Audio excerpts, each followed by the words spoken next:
Greetings, I'm Solidus-Skully, and welcome back to the Sonic the Hedgehog 3 Starring Tales commentary.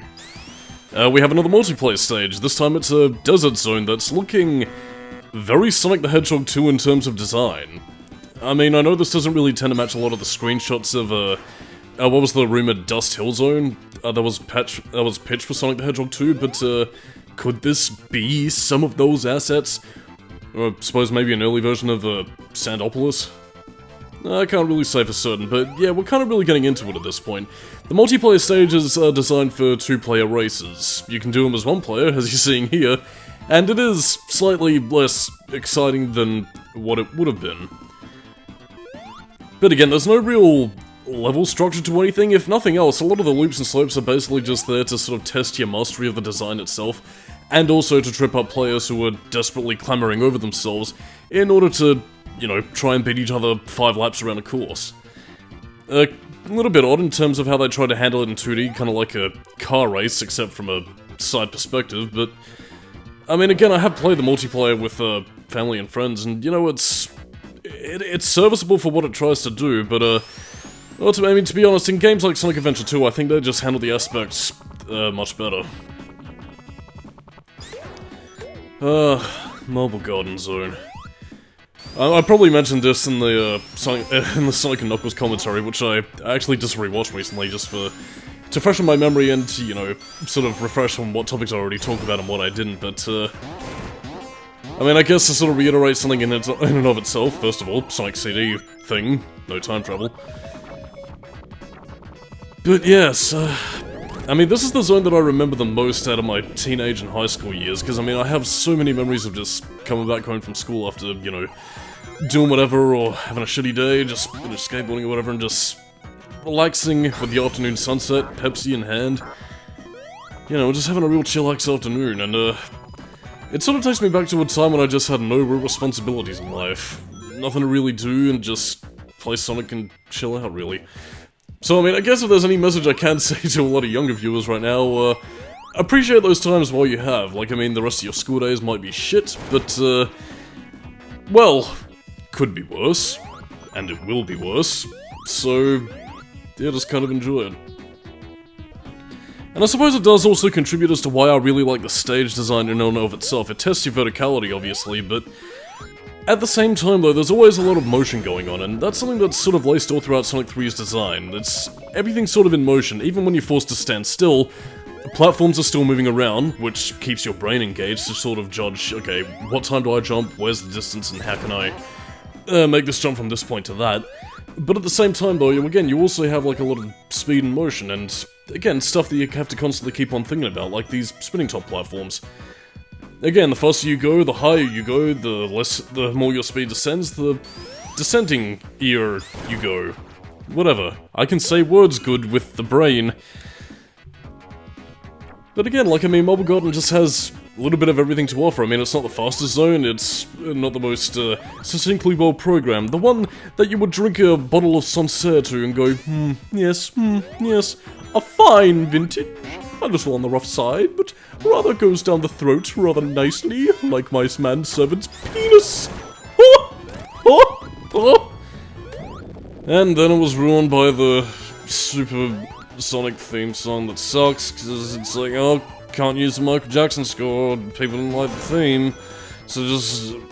Well, I mean, I will say this, I do prefer the Sonic and Knuckles Supersonic theme over the Sonic the Hedgehog 3, because, again, it pretty much uses a variation of the main theme, and, I mean, let's just say, in Sonic 3 alone, like, hearing the constant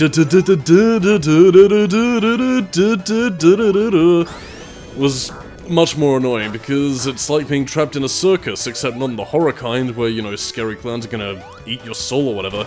It's more that you're constantly assaulted by noise, and people you'd rather snap the fucking spines and necks of, and it's just not a very good time all around, and that's what this music does to me, with its Sonic 4 sound font. I still have no idea why the hell they chose that. It's such a tonally jarring form, because I mean, at least the replacement tracks for Carnival Night, Ice Cap, and Launch Base at least use the Mega Drive sound font, which I mean, by the time of Sonic Forces they finally got fucking right, but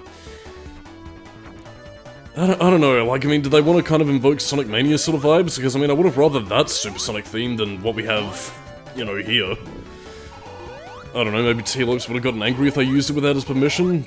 Oh, I mean, I guess I will say this with, like, the whole Michael Jackson musical shenanigans, because I think it was after, like, you know, all that sort of went down and, you know, the previous stuff with, you know, the Sonic 1 and 2 soundtrack being done by Masato Nakamura, that Sega did eventually have a bit of a contract clause where, again, any song that is produced for the Sonic series, Sega owns the rights to. Which, I mean, actually has a bit of a funny happening with, Shadow the Hedgehog, actually, because, one of the bands they have for the soundtrack, which was, Magnify, who released the song All Hail Shadow, yeah, they initially had another track lined up for that, which was called, I think it was called, no, it wasn't All of Me, that was, Sins of a Divine Mother. Oh yeah, This Is Who I Am. And, yeah, that was initially going to be the good ending track for Shadow the Hedgehog, but again, the band liked the song so much that they didn't want to relinquish the rights to Sega, so they wrote All Hail Shadow as a replacement. And, yeah, actually kind of a similar deal actually happened to, Broken by Sins of a Divine Mother, which were going to be on the soundtrack of Shadow's game as well. But, yeah, apparently I think it was the lead singer who they couldn't get in contact with to sign over the rights, so... Yeah, like the rest of the band members basically, formed like a pseudo-group called A2, and that's how we got the song Chosen One for the, semi-hero ending. So yeah, I mean, again, it's probably part of the reason why Sega were relying quite heavily on Crush 40, like, throughout the 2000s, since, again, they already had Jun Senoue on the payroll, Johnny Gioeli was, again, reasonably well available, and most of the band members are Japanese, I believe, so... Yeah, it was probably pretty easy for them to, you know, get some decent rock songs, you know, as, you know, luck would have it. Though it is a bit of a shame, though, because, like, I mean, I feel like for a majority of the 2000s, and I suppose even today, like, Crush 40 is still sort of known as the Sonic Band, which, I mean, is kind of a shame, because, I mean, if you've listened to the rest of their discography, they've got some really great stuff, so, yeah. Blessing and a curse, I suppose. But anyway, on to less musical topics, now the final, well, not the final boss, we got the sort of boss again, and this is usually the only time I try to turn into Super Tails, but... I mean, sometimes you just sort of can't help, because, I mean, when you lose your shield and you feel like your rings are at threat, you kind of, like, jump into a bit of a panic mode. And again, if you have the ability to go super form, then you should, and ordinarily I'd be fine with that, except it plays the fucking Sonic 4 sound font shit, and I just can't stand that. Anyway, on to Act 2 of Marble Garden Zone, which contains my favourite track, and... afternoons. It's back to my high school years again, which would normally fill me with panic and dread, but it's not at school, or fucking any of that other shit. It's when I'm home, and chillaxing and safe. And of course there's Dr. Eggman giving it all this.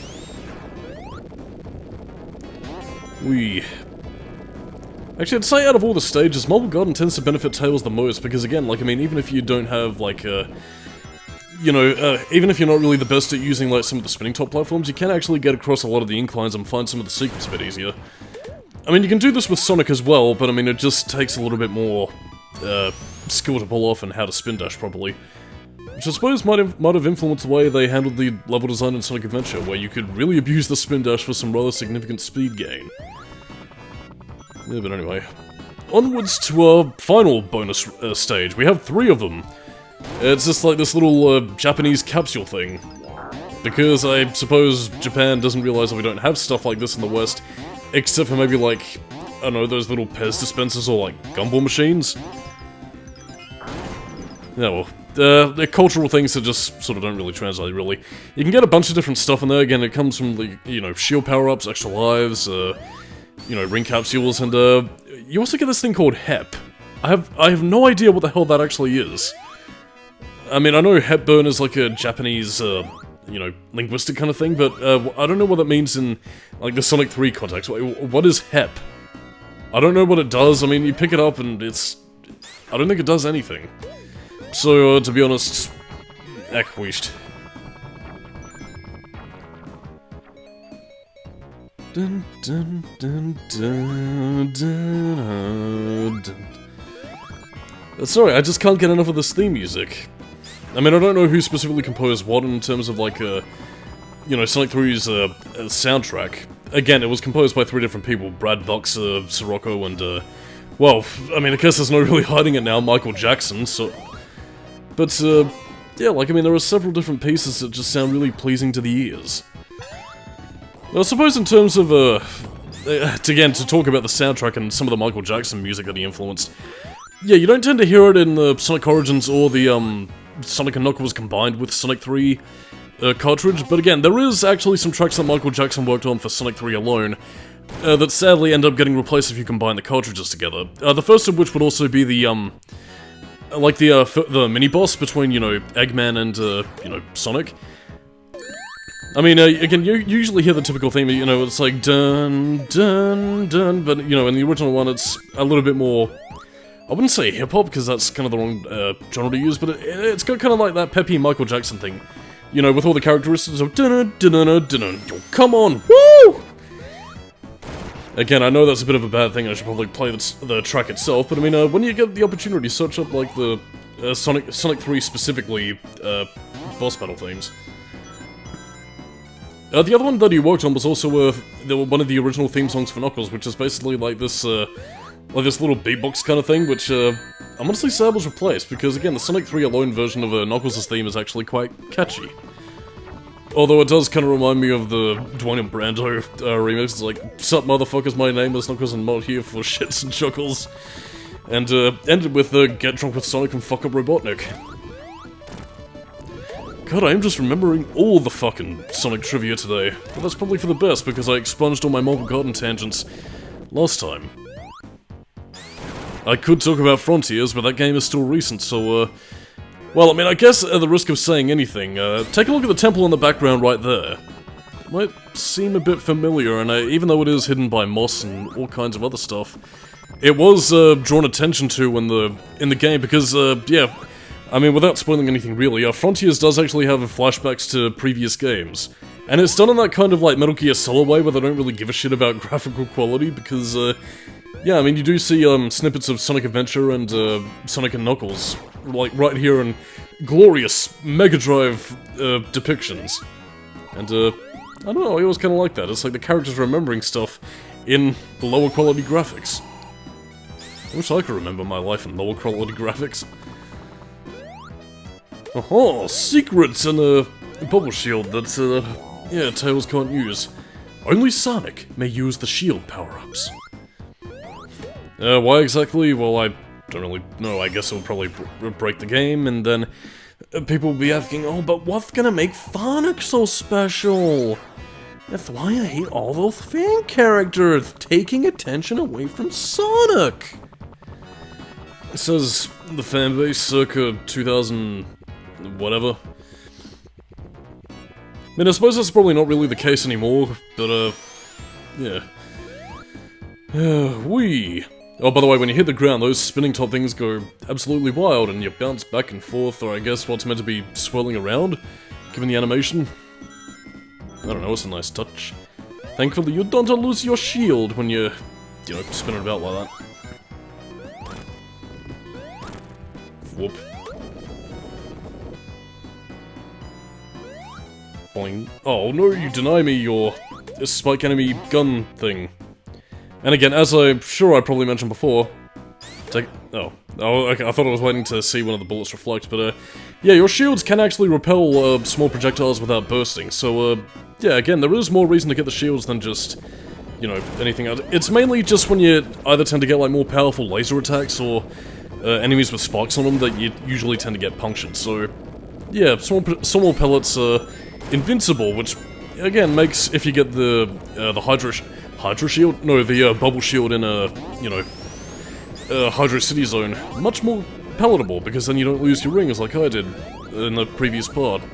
Because I am a dumbass. Oh no, the stage is collapsing!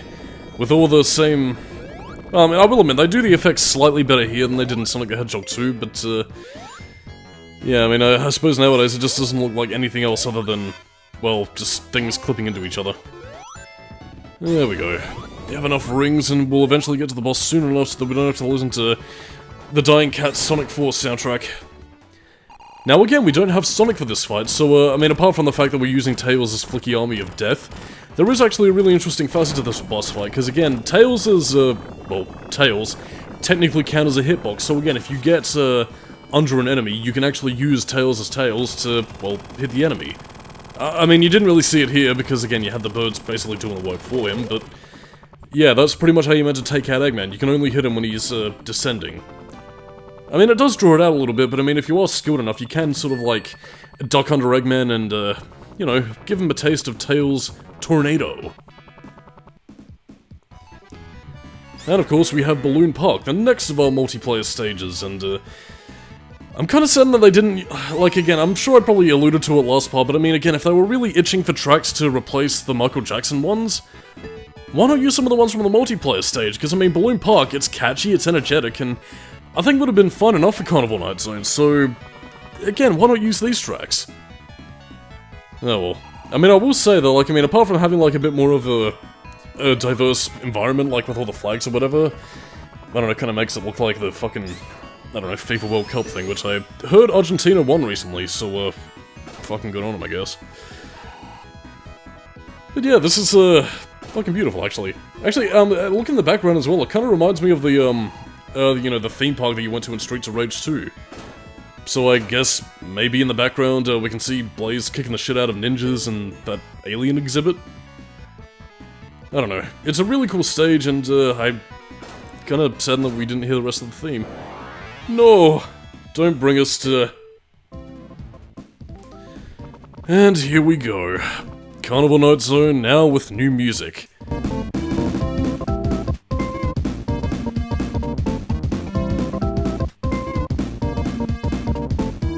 Yes, Tails, you said exactly what I was thinking. This is the soundtrack that you would have heard in the PC version of Sonic & Knuckles, but yeah, they basically use the Mega Drive cuts of the tracks.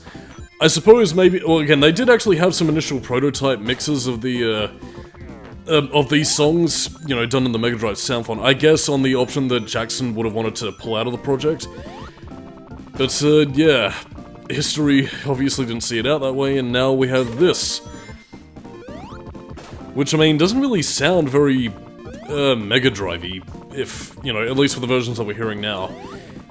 So again, I don't know if they were done using the similar compositions that, you know, the Super theme was made out of, or anything else, but... Yeah, I mean, this is coming from somebody who wasn't even really a big fan of the Carnival Night Zone theme to begin with, mainly because it just sort of butchered Michael Jackson's jam, but... Yeah, it's, just sort of... Well... I don't know, it just sort of is. I mean, the level design of Carnival Night is the exact same, so, again, it neither adds nor takes away anything from, the level itself, so it's just sort of background music there to fill a void, which I suppose is probably the most damning thing of all of these songs, is that a lot of them feel more like... well, I don't know if anybody else is familiar with the term, but they're basically the equivalent of temp tracks. Which, I mean, to give an example, is basically something that movies will use, you know, to kind of, like, fill out scenes and sort of, you know, provide musical score before the composer's finished and, you know, they use it to score specific scenes in films. And I mean, they usually tend to use stuff like copyrighted stuff or whatever, you know. I mean, they're not intending to use it actually, it's just temporary, hence temp track. And I mean, to be honest, that's exactly what it feels like. I mean, it's vaguely circusy, it's there to make the levels feel a bit more alive, but otherwise it's just... I don't know, it's just there, and... Again, I suppose while I didn't like the original Carnival Night Zone in and of itself, it's just... It at least seems to fulfill the function for what the level is, it fits the atmosphere and stage, I suppose. And again, I suppose failing that, I mean, you could have at least had Balloon Park, which again was made for the game. It does fit the circusy environment, and again, like, I mean, while you're seeing some of the more mountainous regions, I don't think it would have been too tonally dissonant, because, I mean, you've still got the color palette and aesthetics that do, you know, match the, you know, high-intensity excitement vibes. But yeah, I mean, there are two different act variants. I mean, the Act 2 version does kind of pump up the energy a bit more. Somewhat. It's not exactly a very good second act mix, but it tries. But I mean, regardless, I mean, considering what I said about the original Carnival Night Zone, the level design I find is... I mean, it does try to balance speed, platforming, and verticality with, you know, rotation gimmicks and a bunch of other stuff, but, yeah, Carnival Night Zone is just, it's like, oh, circus, Sonic games have that, so fuck it. I mean, I suppose this was meant to be Eggman's, base, or I guess where he temporarily set up shop when he was on Angel Island, but I don't know. It is what it is, and what it is, crap. Yeah, the infamous barrel. Oh, if you didn't know how to do this, you're... I said a word that I can't say anymore. No, if you can't solve the barrel, you're stupid. Motherfucking stupid. Except not, because, you know, it wouldn't have cost much to have like an up or down arrow nearby, thus instinctively telling players exactly what to do. It was kind of funny, actually. I do hear that they did apparently apologize for putting the barrel in the game, from, I think it was like Yuji Naka or Naoto Oshima. You know, before Yuji Naka was arrested yet again for Final Fantasy VII First Soldier. It's kind of weird, so like, I mean, what, was he just fined for the original stuff on Dragon Quest Tact, or did Yuji Naka, like, is he actually going to prison this time? Because, I mean, I thought Japan was, like, you know, very staunch about like, prison and their rules and all that kind of stuff, so, I don't know. By the way, I got very overconfident with this boss fight, so I thought I'd just, you know, stand here giving it all this and wait for the spinning top to sort of defeat this boss all on its own, but, yeah, I wound up getting crushed, and thus is my hubris.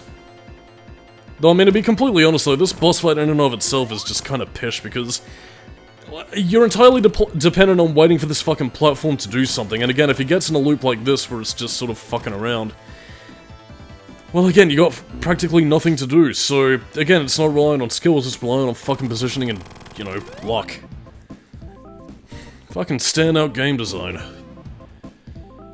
But anyway, that's about the end, so, next time on, Tails and Sonic 3, we're pretty much gonna finish Carnival Night Zone and see the rest of the replacement musical tracks. Catch you next time.